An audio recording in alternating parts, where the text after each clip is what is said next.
What's happening, guys? This is Scott McKay. Once again, I'm coming at you with a video blog.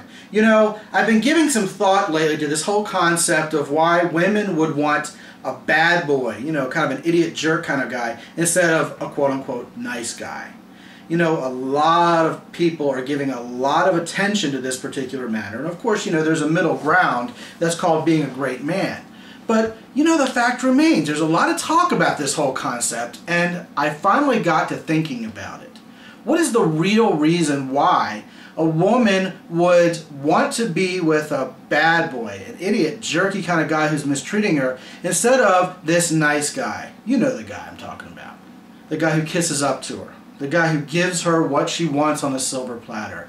The guy who has softened his demeanor. The guy who's, well, become a little bit feminine.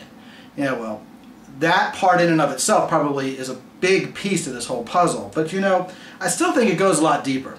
And it goes like this.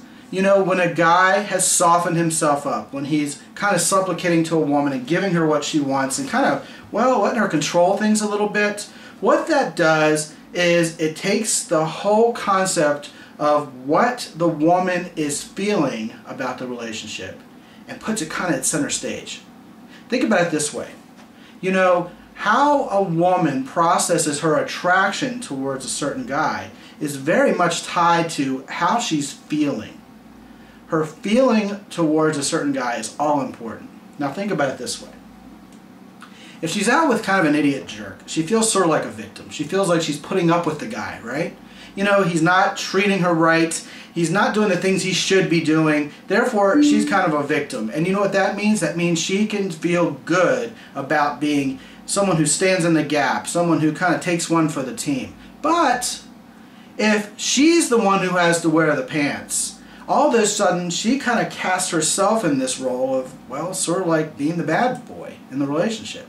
She's a bad girl, but she's the bad boy because she has to wear the pants. She has to make some of the decisions. She's putting the guy in his place. She's kind of taking from him, not really having to give much back, and that can cause a very sincere feeling of guilt on the part of certain women. Now, what's easier for a woman to deal with? Feeling like a victim, like it's someone else's fault, or feeling like, hey, you know what, she may be a little bit to blame because of all the mistreatment going on around here.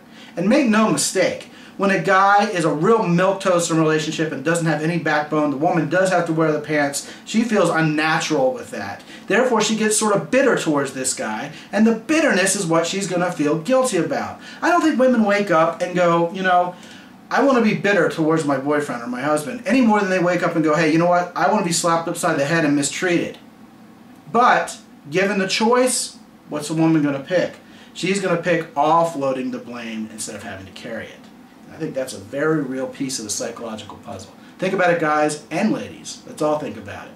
By the way, my shirt, the Flamengo football team from Brazil, in homage to my South American buddies. I'll be talking at you again soon. This is Scott McKay, X&Y Communications. Be good.